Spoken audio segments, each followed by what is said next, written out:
Para los que nos acompañan por primera vez, les recuerdo que estamos estudiando los atributos de Dios. Y este estudio de escuela dominical se ha estado haciendo basándose en un libro del pastor Paul Washer llamado Conociendo al Dios Vivo, y ese es el título también de la serie que hemos estado exponiendo en esta clase dominical. Hemos visto ya varios de los atributos de Dios. ¿Quién puede decir alguno de los atributos de los que se acuerda hemos visto?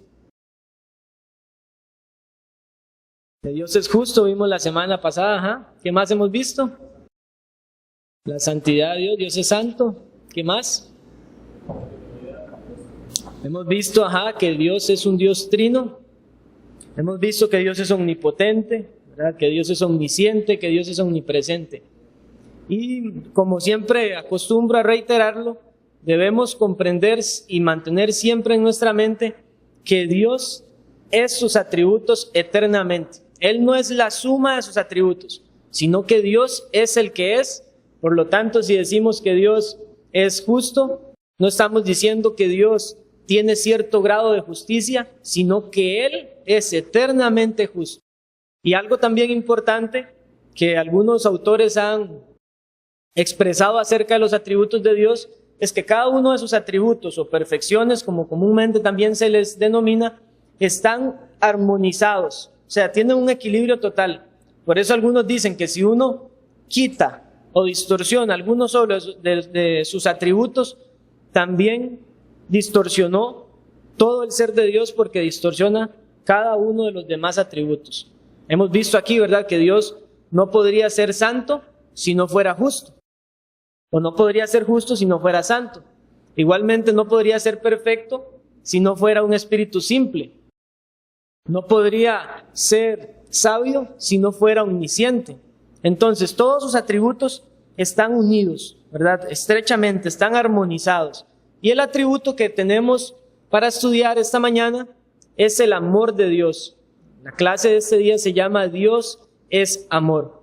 Y aquí estamos hablando entonces, como lo vimos la semana anterior, que dijimos que Dios es justo y por lo tanto es la fuente de toda justicia. Lo mismo se puede decir del amor de Dios. Dios es la fuente del verdadero amor, porque Dios es amor. Eso nos dice su palabra en 1 Juan 4:8.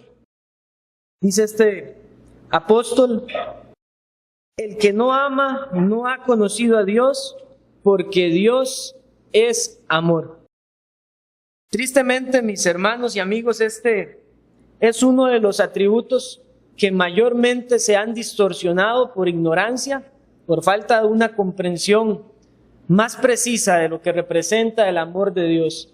Y por eso es que nosotros podemos ver a muchas personas anteponiendo el amor a la verdad y a la justicia, o vemos a otras personas llenas de un conocimiento intelectual de la palabra de Dios que nos muestra el carácter justo y santo de Dios, pero faltos de amor. Entonces se distorsiona el ser de Dios, y cuando nosotros no comprendemos este concepto del amor de Dios, que va siempre ligado a su santidad, a su justicia, a su verdad, por ende nosotros vamos a distorsionar también el tipo de amor que nosotros expresamos. Ahora, nosotros experimentamos amor, pero a diferencia de Dios, nosotros sí somos seres compuestos y tenemos cierto grado de amor, cierto grado de ira, ¿verdad? Tenemos también cierto grado de felicidad, y ese amor puede disminuir o crecer según nosotros demostramos ese amor al objeto específico al cual nosotros manifestamos nuestro amor. Pero Dios es el que es y su amor es constante. Su amor no puede crecer ni puede disminuir, porque Dios es el que es. Entonces, ¿qué es lo que pasa? Muchas veces consideramos el amor como un mero sentimiento. Eso es el amor, un mero sentimiento, y al final se vuelve un sentimiento subjetivo. Pero cuando hablamos del amor de Dios, no es un sentimiento como tal, es más bien una acción soberana que Dios determina, basado también en su carácter santo, justo, sabio e independiente. Y entonces vamos a ver esta mañana características de este amor de Dios que nos muestra su palabra, y vamos a ver cómo Dios también ha demostrado su amor a este mundo caído. Quise citar dos extractos, uno del pastor Paul Washer y otro del conocido teólogo Louis Berkhof, acerca de lo que ellos explican del amor de Dios como un atributo.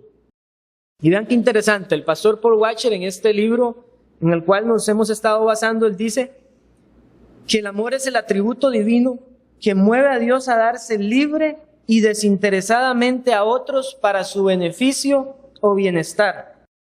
Y el teólogo Louis Berkhof, en su teología sistemática, dice que el amor es aquella perfección de Dios que le impele eternamente a comunicarse.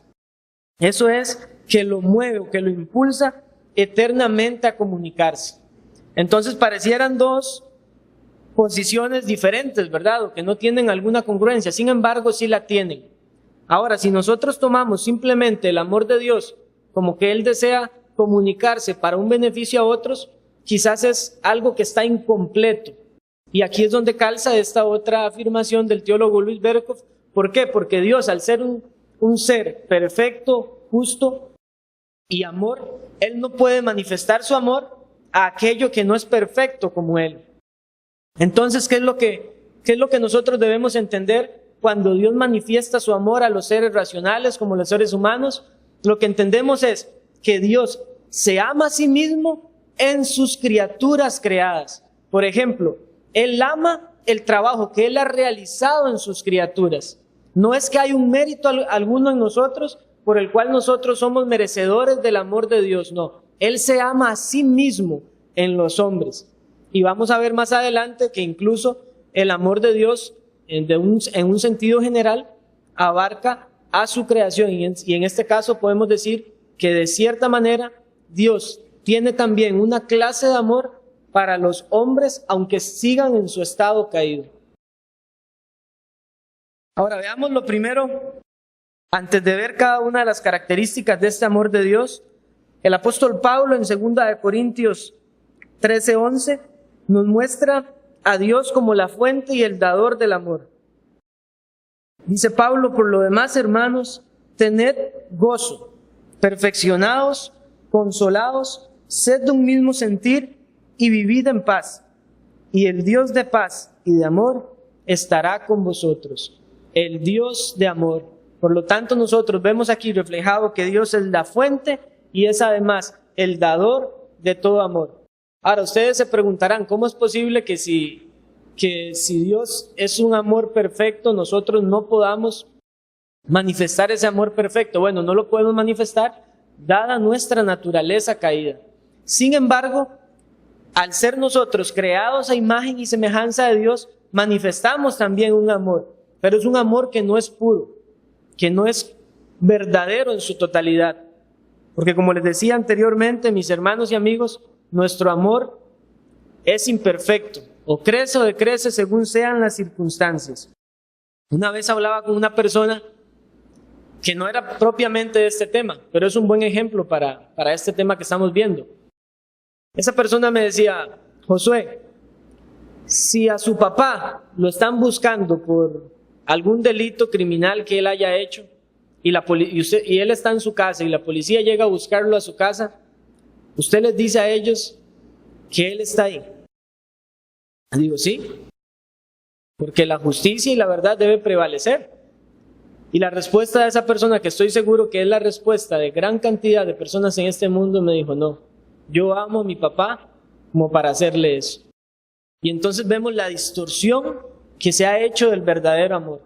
Entonces, al día de hoy las personas piensan que el amor de Dios es como el amor que nosotros podemos experimentar y mal experimentado. Y algo que tiene que quedarnos claros, mis hermanos y amigos, es que nosotros no podemos anteponer el amor a la verdad y la justicia de Dios. De lo contrario, lo que vamos a tener es un sentimentalismo falso y pecaminoso. Y debemos ver que el amor camina siempre tomado de la mano y sin despegarse de la verdad. Ni el amor asfixia la verdad, ni la verdad ahoga el amor. Y nosotros encontramos en un versículo de la Escritura también de que Pablo habla de la verdad en amor. Y eso es lo que nosotros estamos llamados a manifestar como hijos de Dios a todos los demás hermanos, pero también a todo el mundo, aún estando ellos en su estado caído. Veamos entonces qué nos dice la Escritura de cómo es el amor de Dios. Y vean que la pregunta es ¿cómo es?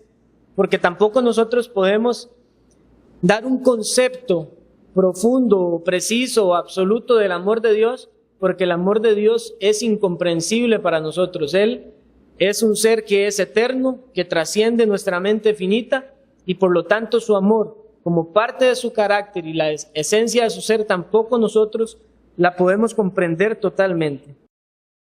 Y la Escritura, por ejemplo, nos afirma que el amor de Dios es inherente y soberano. ¿Qué significa que el amor de Dios es inherente? Significa que su amor no está movido por alguna cualidad del objeto al cual Él va a amar. Por ejemplo, voy a tomar el ejemplo de la hermana Elsie.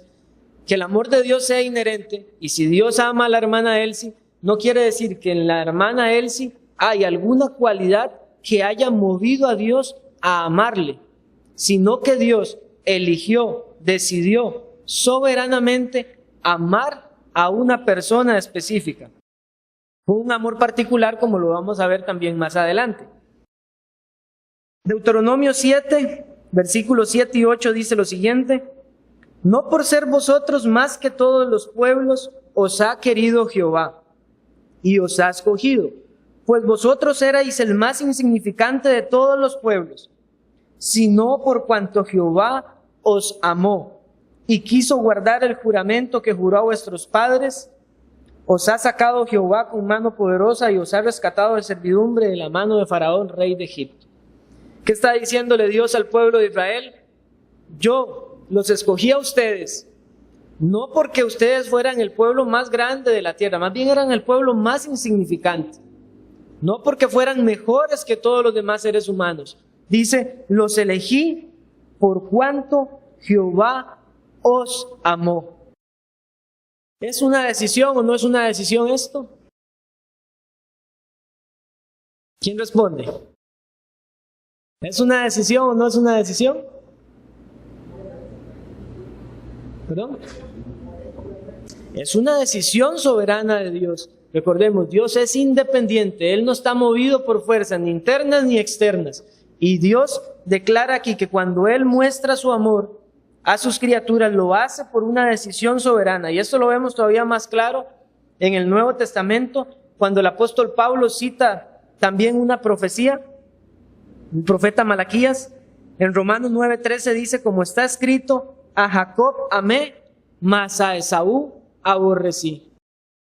Ahora, el texto está hablando de la elección, por lo tanto nos mueve a nosotros a entender también que esta doctrina es preciosa y es majestuosa porque nos muestra también la elección de Dios sobre criaturas caídas. Y suena duro, mis hermanos y amigos, suena duro, y algunos han llegado a pensar que es injusto que Dios aborrezca a las criaturas. Pero recordemos que el carácter de Dios es santo y es justo. Y la justicia de Dios dice, por cuanto todos pecaron, están destituidos de la gloria de Dios.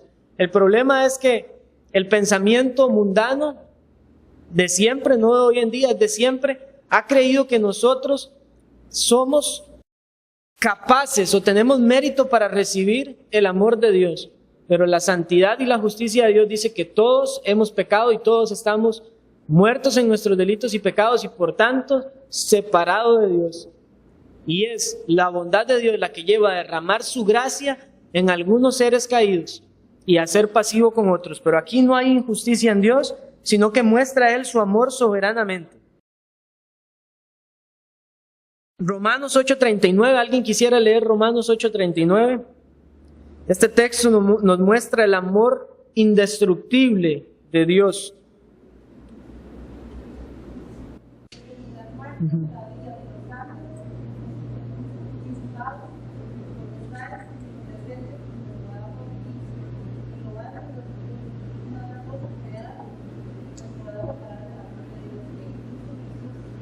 Que es en Cristo Jesús, Señor nuestro. Muy bien. Ahora vean qué interesante, mis hermanos. Estamos tan acostumbrados a hablar del amor que nosotros experimentamos, ¿verdad? Que les decía anteriormente, es un amor que no es verdadero, no es un amor 100% genuino. Y nosotros pensamos del amor como algo, simplemente algo que es mucha felicidad, y ciertamente el amor trae felicidad. Pero ¿cuántos de ustedes, contéstense sinceramente, cuántos de ustedes han pensado del amor como algo sanguinario o cruento, algo difícil? Porque lo que nos muestra la Escritura es que el amor de Dios es un amor que está permeado por la sangre de Cristo. Nosotros vemos simplemente la manifestación amorosa de Dios, pero hacemos mal si solamente pensamos ese lado o ese aspecto del amor y no pensamos en la obra que Cristo hizo para mostrar ese amor del Padre para con nosotros. Vean que el versículo que acabamos de leer dice: por lo cual estoy seguro, dice Pablo, que ni la muerte, ni la vida, ni ángeles, ni principados, ni potestades, ni lo presente, ni lo porvenir, dice, ni ninguna cosa creada nos podrá separar del amor de Dios. Y qué lindo saber que tenemos esta seguridad en Dios. Pero Pablo dice que es en Cristo Jesús, Señor nuestro. ¿Y qué venía explicando Pablo en ese capítulo de Romanos? Que si Cristo murió por nosotros, nadie nos ha de condenar. El amor es demostrado por la muerte de Cristo. Y eso nos lleva entonces a pensar correctamente del amor. El amor, más que un sentimiento, es una acción. Es una decisión a actuar conforme a algo. Y vamos a ver esto también con más claridad más adelante. También nos muestra la Biblia que el amor de Dios tiene que ser inmutable, porque su ser es inmutable. Y aquí no hay propiamente un versículo que diga que el amor de Dios es inmutable, pero como estamos hablando de los atributos de Dios, debemos ver que Dios es amor, así como Dios es inmutable, y por lo tanto, su amor también va a ser inmutable. En Malaquías 3:6 dice el profeta: porque yo, Jehová, no cambio, por esto, hijos de Jacob, no habéis sido consumidos. La misericordia, la gracia y la bondad de Dios manifestada a su pueblo diciendo: porque yo soy inmutable, el pacto que he hecho con ustedes en amor, lo voy a mantener, y por eso ustedes no han sido consumidos. Vemos que también el amor de Dios es eterno. Jeremías 31:3 dice lo siguiente: Jehová se manifestó a mí hace ya mucho tiempo diciendo: con amor eterno te he amado, por tanto te prolongué mi misericordia. Con amor eterno. ¿Eso no te da acaso seguridad, mi amado hermano, si estás en Cristo, que su amor es eterno? Que ni la vida, ni la muerte, ni lo alto, ni lo profundo te podrá separar de ese amor que es eterno. Si Dios decidió amar un pueblo en Cristo Jesús, ese amor va a quedar eternamente con aquellos que están bajo ese pacto de gracia en Cristo. Y si usted está, mi hermano, en ese pacto de gracia, usted tiene total certeza de que el amor de Dios en Cristo no se va a separar de usted. Pero si aquí hay alguien que no está en ese pacto de gracia en Cristo, lo que tiene que saber es que está en una terrible condición de que aunque Dios muestra su bondad en determinadas circunstancias, lo que dice la Biblia es que usted está siendo un enemigo de Dios y que Dios está irado contra usted. Nos muestra también la Biblia que el amor de Dios tiene que ser santo. Primera de Juan 1:5 dice: este es el mensaje que hemos oído de Él y os anunciamos. Dios es luz y no hay ningunas tinieblas en Él. Si decimos que tenemos comunión con Él y andamos en tinieblas, mentimos y no practicamos la verdad. Hoy en día es muy popular lo que se denomina el universalismo.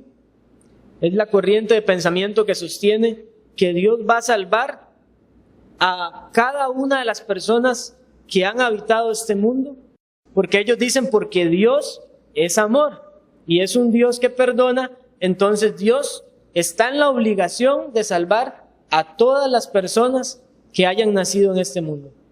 Pero por eso es importante que nosotros veamos que el amor de Dios está relacionado con su carácter santo. Y el apóstol Juan dice, no, Dios es luz. Y Dios no va a mostrar su amor a aquellos que no están en la luz.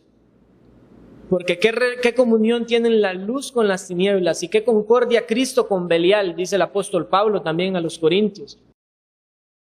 Por lo tanto, es un engaño de Satanás que ha puesto en la cabeza de muchas personas que dicen ser creyentes pensar que Dios no castiga o que Dios va a perdonar absolutamente, indiscriminadamente la falta de todas las personas en este mundo. No es la verdad que la Biblia nos muestra. La Biblia nos dice que Dios tiene una comunión amorosa con aquellos que andan en la luz porque Dios es luz. Arthur Pink, de hecho, algo interesante que menciona en el libro de los atributos de Dios, hablando del amor de Dios, él dice que se menciona primeramente que Dios es luz antes de decir que Dios es amor. Entonces, algo que también debemos de tomar en cuenta. El amor de Dios es un amor que es santo. Muy limpio eres de ojos para ver el mal, se dice de Dios en la profecía de Habacuc. Y veamos también que el amor de Dios es justo. Me gustaría que todos abrieran sus Biblias en Éxodo 34. Voy a leer para ustedes versículos del 6 al 8. ¿Lo tienen, hermanos? Muy bien. Dice a partir del versículo 6. Y pasando Jehová por delante de él, de Moisés, proclamó: Jehová, Jehová, fuerte, misericordioso y piadoso, tardo para la ira y grande en misericordia y verdad, que guarda misericordia a millares, que perdona la iniquidad, la rebelión y el pecado, y que de ningún modo tendrá por inocente al malvado, que visita la iniquidad de los padres sobre los hijos y sobre los hijos de los hijos hasta la tercera y cuarta generación. Vean lo que está expresando aquí Moisés. Él es fuerte, pero él dice que es misericordioso y piadoso. Pero más adelante él dice que no tendrá por inocente al malvado. ¿Cómo se conjugan estas características de Dios en su amor? Nosotros no lo podemos comprender completamente, pero por el testimonio de la Escritura sabemos que el amor de Dios se manifiesta en santidad y en justicia. Porque el amor de Dios es lo que provoca amor a ser tardo para la ira o lento para la ira. Pero también dice que no tendrá por inocente al culpable. Y no debemos de pensar únicamente en el castigo que Dios hace a los impíos. Veámoslo también en el contexto del amor que Dios tiene para su pueblo. Hebreo nos dice, porque Dios al que ama, disciplina. O sea, Dios no deja el pecado sin corregir, Él va a disciplinar. Pero no podemos confundir la paciencia de Dios con la justicia de Dios. Una cosa es que Dios sea paciente y Él no castiga inmediatamente el pecado. De lo contrario, aquí ya todos estaríamos sin respiración. No existiríamos en este momento. Pero Dios es paciente y por eso Él muestra su castigo en el momento oportuno. Y vean lo que más me llama la atención es la respuesta de Moisés a este encuentro que tuvo él con Jehová. Versículo 8 dice: entonces Moisés, apresurándose, bajó la cabeza hacia el suelo y adoró. Te pregunto, mi hermano, ¿en tus oraciones has adorado a Dios por su justicia, por su amor? ¿O adoras a Dios simplemente por los beneficios que recibes de Él? ¿Cuántas veces has estado pensando en el amor de Dios como una razón para alabarle a Él, para exaltarlo, para adorarle, para postrarse delante de Él, de saber que no hay mérito alguno en nosotros y que aún así Él nos sostiene? En Él andamos, en Él nos movemos, decía el apóstol Pablo a los griegos. El amor de Dios debe llenarnos a nosotros de alabanza, de ver cómo Él manifiesta su bondad, su gracia, su misericordia para con nosotros, que somos inmerecedores del amor de un Dios que es perfecto, un Dios santo.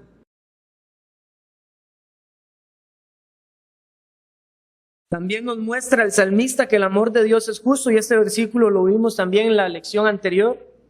Salmo 7, 11, 12 dice: Dios es juez justo, y Dios está airado contra el impío todos los días. Si no se arrepiente, Él afilará su espada. Armado tiene ya su arco y lo ha preparado. Él está airado, mis hermanos, contra todo aquel que hace lo malo, que le rechaza. Y sin embargo vemos en este mismo pasaje, en el versículo 12, su paciencia. Y Él hace la exhortación a arrepentirse a todos aquellos que obran de esta manera injustamente. Él dice, si no se arrepiente, Él afilará su espada. Y no nos confundamos, no pensamos que es que Dios va a tolerar un nivel de pecado específico para después proceder al castigo. No, Él lo va a hacer en el momento que Él sabiamente y perfectamente lo ha determinado. Nosotros no podemos negociar con Dios la cantidad de pecado que nosotros podemos realizar, no. Primeramente porque el creyente tiene en su mente santidad a Jehová. En su corazón desea ser más santo, así como Él es santo. El apóstol Juan dice, y todo aquel que tiene esta esperanza en Él se purifica a sí mismo, así como Él es puro. Pero el incrédulo no está pensando en santidad a Jehová, y sin embargo con paciencia Dios en su bondad le llama al arrepentimiento, diciéndole, si no se arrepiente, Él afilará su espada. Y si hay alguien con esa condición, le ruego que vaya a Cristo en arrepentimiento, porque tú no sabes en qué momento esa flecha va a atravesar tu vida. Y lo que vendrá para ti es simplemente la más horrenda expectación de juicio. También nos muestra la Biblia que el amor de Dios es insondable. O sea, este amor no se puede medir, no se puede comprender absolutamente. El apóstol Pablo oraba por los efesios de esta manera, y de conocer el amor de Cristo, dice que excede a todo conocimiento, para que seáis llenos de toda la plenitud de Dios. Lo que está diciendo el apóstol Pablo es que nosotros debemos conocer el amor de Cristo, y sin embargo al mismo tiempo afirma que este amor excede todo conocimiento. Son muy profundas las riquezas de la gracia de Dios en Cristo, y son muy profundas las riquezas de su amor que nosotros no podemos comprender. Y no lo comprendemos porque muchas veces, en vez de empezar nuestro razonamiento teológico como debe ser en Dios, empezamos por nosotros, criaturas. Y yo digo, bueno, pero es que si a mí una persona me hizo mal, yo no puedo perdonarlo. Y entonces yo hago la comparativa y digo, bueno, entonces Dios tampoco va a poder perdonar a una persona que cometió tal pecado, ¿verdad? Hoy se usa mucho la expresión, no, pues no tiene perdón de Dios, dicen muchos. Y lo que nosotros vemos es que el amor de Dios es grande para perdonar cualquier pecado cuando hay arrepentimiento. Cuando Él decide derramar su gracia salvadora, Él lo va a hacer. Pero recuerden, mis amigos y mis hermanos, nosotros no tenemos la mente infinita de Dios, y debemos por eso ir conociendo cada uno de sus atributos. Y hoy específicamente, hablando del amor, debemos contemplar más su amor, porque ese amor va a transformar nuestras vidas, porque le amamos a Él, porque Él nos amó primero. Y vamos a ver también cómo el apóstol Juan habla de que el amor a los demás es una evidencia de alguien que ha conocido a Dios. Pasemos entonces ahora a las demostraciones del amor de Dios. Y vamos a ver 3 versículos que nos hablan de la demostración del amor general de Dios hacia todas las criaturas. Y es un amor como creador que Él tiene por su creación. Este título, el amor general, también podría describirse como la gracia común de Dios. Algunos usan la gracia común, otros prefieren utilizar el título amor general, porque debemos también nosotros llegar como reformados a un equilibrio, ¿verdad? Porque, por ejemplo, la semana anterior, hablando de la justicia de Dios, les mencionaba que está ese ese mal pensamiento que dice que Dios ama al pecador pero aborrece al pecado. Eso es falso. La Biblia nos muestra que Dios aborrece al pecador. Es claro. Pero también debemos de guardarnos de caer en un extremo de pensar que Dios no externa su bondad a sus criaturas. De hecho, mis hermanos, si Dios no manifestara su bondad al mundo caído, nosotros no podríamos haber sido salvos, porque nosotros no nacimos siendo creyentes. El amor de Dios se mostró cuando nosotros aún éramos enemigos de Dios. Salmo 145:9 dice: bueno es Jehová para con todos, y sus misericordias sobre todas sus obras. Algunos expositores teólogos llegan a afirmar que Dios no tiene ningún tipo de amor o ningún tipo de bondad para las personas incrédulas, y nosotros debemos de guardarnos de ese pensamiento también. Así que si llegan a leer alguna literatura con esa postura, sepan ustedes que esa postura no es bíblica. Vean lo que dice el Señor Jesucristo en Mateo 5:44-45. Pero yo os digo, amad a vuestros enemigos, bendecid a los que os maldicen, haced bien a los que os aborrecen, y orad por los que os ultrajan y os persiguen, para que seáis hijos de vuestro Padre que está en los cielos. Dice el Señor Jesucristo, que hace salir su sol sobre malos y buenos, y que hace llover sobre justos e injustos. Él muestra su bondad para con toda la creación. Un texto más. Génesis 8:22.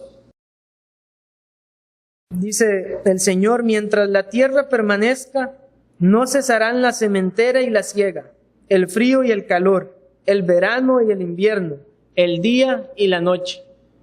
Mis hermanos y amigos, las estaciones del año se van a mantener porque Dios así lo ha determinado. Y eso va a ser de beneficio no solo para las personas que creen en Dios, va a ser también beneficioso para todas aquellas personas que le rechazan, que son obstinadas contra su gracia. Pero Él así lo ha determinado porque Él, como dice nuestra confesión, Él es amantísimo, Él es benigno y Él va a manifestar esa bondad con toda su creación. Pero ahora pasemos a ver la demostración del amor particular de Dios. Y este amor particular, cuando hablamos de amor particular, nos referimos a un amor puntual, específico, que Dios obra en sus criaturas a las que Él ha acogido como su pueblo. O sea, es el amor que Dios muestra para sus elegidos. Es un amor de pacto. Este es un amor para la iglesia, para todos aquellos que son piedras vivas en la iglesia de Dios. Primera de Juan 4:9-10 dice: en esto se mostró el amor de Dios para con nosotros, en que Dios envió a su Hijo unigénito al mundo, para que vivamos por Él. En esto consiste el amor, no en que nosotros hayamos amado a Dios, sino en que Él nos amó a nosotros y envió a su Hijo en propiciación por nuestros pecados. Y la demostración entonces, mis amados, de este amor particular de Dios es la entrega que Él hizo de su Hijo Jesucristo a morir por aquellos que Él había llamado desde antes de la fundación del mundo. Y son estas las personas que van a ser salvadas de la ira de Dios y que ciertamente, si ya han sido revestidas de la sangre del Cordero, ya tienen su salvación asegurada. No es el universalismo, como les decía, que todos van a ser salvos. No, van a ser salvos únicamente aquellos a los que Dios ha derramado su amor a través de su Espíritu Santo, como lo dice en Romanos 5 el apóstol Pablo, para llevarlos a su gloria eterna. Romanos 5:8, hablando de este amor particular, dice el apóstol: mas Dios muestra su amor para con nosotros en que, siendo aún pecadores, Cristo murió por nosotros. Ese es el amor particular de Dios. Y yo te pregunto, ¿tienes tú la certeza de que Cristo murió por ti? Versículo anterior, la respuesta es esta: tú estás viviendo por Él, si eso es una garantía. O sea, si eso es cierto, entonces tú estás viviendo por Cristo, que es lo que nos decía el apóstol Juan. para que vivamos por Él. Pero si tú no estás viviendo por Él, tú no puedes decir que Cristo ha muerto por tus pecados.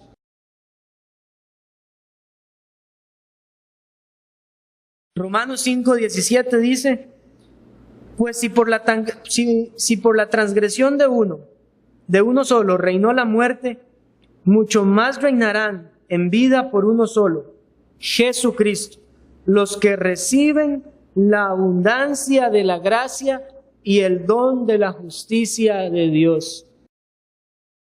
¿Qué nos indica ese texto? Que no todas las personas del mundo son las que reciben la gracia y el don de la justicia de Dios. Dice, los que reciben la abundancia de la gracia. Este es un amor particular, porque no es un amor para todas las criaturas que Él ha hecho habitar en esta tierra.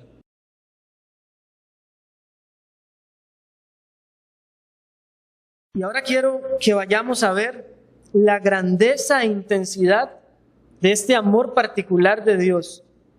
Vamos a ver dos textos. Juan 3:16, el Evangelio de Juan 3:16, uno de los versículos quizás más conocidos de toda la Biblia. Porque de tal manera amó Dios al mundo, que ha dado a su Hijo unigénito, para que todo aquel que en Él cree no se pierda, mas tenga vida eterna. Esto es lo que dice el texto, porque de tal manera. ¿No has considerado esa expresión de tal manera? De una manera magnífica, majestuosa, incomprensible. Siendo yo un pecador, Dios envió a su Hijo a morir por mí, para que todo aquel que en Él cree no se pierda, mas tenga vida eterna. No estamos, mis hermanos, considerando suficientemente esta magnitud del amor de Dios. Y por no considerar suficientemente la magnitud del amor de Dios, estamos distorsionando el amor que debemos expresar con nuestros hermanos. Lo estamos distorsionando porque carecemos del entendimiento de la profundidad de este amor de Dios en Cristo por nosotros, que nos perdonó absolutamente todo. Pero cuando hay un semejante que nos hace un daño, entonces yo no considero ese amor de Dios. Considero que me ofendió y por lo tanto yo necesito vengarme o me enojo con esta persona y no la trato más. Pero esa no es la manifestación del amor de Dios en Cristo para con su pueblo. Por lo tanto, si alguien dice que ha sido receptor de este amor de Dios, debe mostrarlo también en su relación con los semejantes. Y vean la importancia del atributo del amor de Dios o la implicancia que tiene para nuestras vidas. Jesucristo resumió la ley en dos grandes mandamientos. ¿Cuáles eran?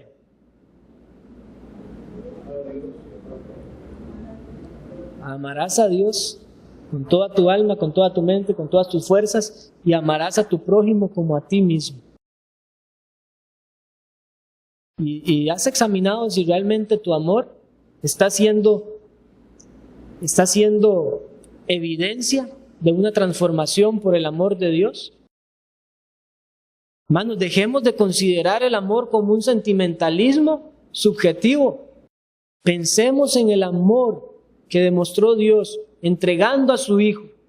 Y yo estoy seguro que aquí los padres que están presentes no serían capaces de entregar la vida de su Hijo por otras personas. Antes más bien quisieran que si nuestros hijos estuvieran en un estado de peligro, otras personas se dieran por ellos. Pero Dios mostró su amor enviando a su Hijo a morir por los pecadores que le han de recibir, por aquel pueblo en el mundo de diferentes lenguas, etnias, razas. Él los escogió desde antes de la fundación del mundo, siendo aún pecadores. Y esta misma idea nos transmite el mismo apóstol Juan en su primera carta, capítulo 3, versículo 1. Dice, mirad cuál amor nos ha dado el Padre para que seamos llamados hijos de Dios. Mirad cuál amor nos ha dado el Padre. Mis hermanos, nosotros no merecíamos de ninguna manera el ser llamados hijos de Dios, un Dios perfecto, un Dios justo, un Dios santo. contra el cual nosotros hemos arremetido obstinadamente con nuestros pensamientos, con nuestra altivez, con nuestro orgullo y con un deseo de justicia propia. Pero este amor es maravilloso. Y el apóstol Juan nos dice, mirad cuál amor nos ha dado el Padre para que seamos llamados hijos de Dios. Pensamos en el atributo del amor de Dios y debemos de pensar entonces en la doctrina de la elección. Debemos de pensar en la doctrina de la redención. Debemos de pensar también en la doctrina de nuestra santificación. Porque le amamos a Él, porque Él nos amó primero. Y por eso Pablo decía, el amor de Dios nos constriñe.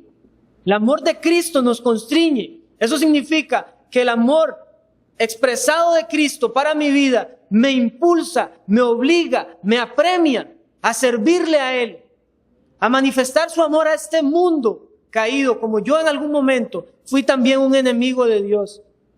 Me mueve a manifestar su perdón, así como yo lo recibí, yo también debo perdonar las ofensas de otros. Me mueve a tratar a los demás como superiores a mí mismo. Eso es lo que hace el amor de Dios cuando realmente lo hemos entendido, cuando hemos sido receptores de este maravilloso y precioso amor de Dios. Mostramos el carácter amoroso de Dios, pasando por alto la ofensa, restaurando en la comunión con Dios a nuestros hermanos, sobrellevando las cargas unos con otros, manifestando un carácter manso. La Biblia también en Santiago nos dice que la ira del hombre no obra la justicia de Dios. Y la ira desmedida de los hombres es una muestra de la falta de un amor verdadero en nosotros. Porque nos airamos desmedidamente cuando alguien nos hace una ofensa. Pero las personas ven en el modelo del Padre nuestro, perdona nuestras ofensas, como también nosotros perdonamos las ofensas de nuestros enemigos. Y yo te pregunto, ¿realmente ese es el carácter amoroso, apacible, manso que estás demostrando en tu vida, tú que dices ser un hijo de Dios? ¿Cómo responder entonces a este amor? Debemos, por su bondad manifestada a todas las criaturas y en especial a su pueblo, amarle y adorarle. Ese es el primer mandamiento que se encuentra en Deuteronomio 6:5, y amarás al Señor tu Dios con toda tu alma, con toda tu mente y con todas tus fuerzas. Y lo repite también el Señor Jesucristo cuando le preguntan cuál es el mandamiento más importante de todos. Y eso lo pueden encontrar en el Evangelio de Marcos. Pero también nos muestra que una respuesta a este amor maravilloso de Dios es amar a nuestros semejantes. Vimos en Mateo 5 que el Señor Jesús nos manda a amar aún a nuestros enemigos, así como Dios manifiesta su bondad llevando lluvia y sol a cada una de las criaturas. Ahora vean este texto de 1 de Juan 4:11. Dice, amados, si Dios nos ha amado así, debemos también nosotros amarnos unos a otros. Capítulo 5, versículo 1. Todo aquel que cree que Jesús es el Cristo es nacido de Dios, y todo aquel que ama al que engendró, ama también al que ha sido engendrado por él. En la Escritura nosotros vemos de que en el cielo hay gozo, hay fiesta cuando un pecador se arrepiente. Bueno, ese es el mismo carácter que debe estar presente en todos aquellos que han sido receptores de la gracia salvadora de Dios, que han entendido ese amor. Dice Juan, ama también al que ha sido engendrado por él. ¿Qué quiere decir esto? Que si alguien aborrece a su hermano, como dice Juan, no está en el amor de Dios. Eso es falso. No puede decir que ama a Dios y aborrece a su hermano. Debemos además vivir en obediencia. Versículo 3 del capítulo 5. Pues este es el amor a Dios, que guardemos sus mandamientos, y sus mandamientos no son gravosos. Salmo 147, 7, 9 nos habla que debemos alabarle también en respuesta a su bondad manifestada en toda la creación. Dice el Salmo 147, 7 y 9, cantad a Jehová con alabanza, cantad con arpa a nuestro Dios, Él es quien cubre de nubes los cielos, el que prepara la lluvia para la tierra, el que hace a los montes producir hierba. Él da a las bestias su mantenimiento y a los hijos de los cuervos que claman. ¿Estás respondiendo tú de esa manera? Quiero finalizar con un versículo para que podamos meditar en cómo realmente está siendo externado nuestro amor. Si nuestro amor está siendo una evidencia o una demostración del amor revelado de Dios en la Biblia, y nosotros que decimos ser hijos de Él, demostramos ese mismo amor, o si estamos lejos de hacerlo. 1 Corintios 13, versículos del 4 al 8, dice el apóstol Pablo: el amor es sufrido, es benigno, el amor no tiene envidia, el amor no es jactancioso, no se envanece, no hace nada indebido, no busca lo suyo, no se irrita, no guarda rencor, no se goza de la injusticia, mas se goza de la verdad. Todo lo sufre, todo lo cree, todo lo espera, todo lo soporta. El amor nunca deja de ser. Medita, mi hermano y mi amigo, ¿es este el amor que tú estás demostrando? Porque si este no es el amor que estás demostrando, estás cayendo entonces en un amor falso, en un sentimentalismo barato y engañoso que no corresponde al amor manifestado de Dios a sus criaturas.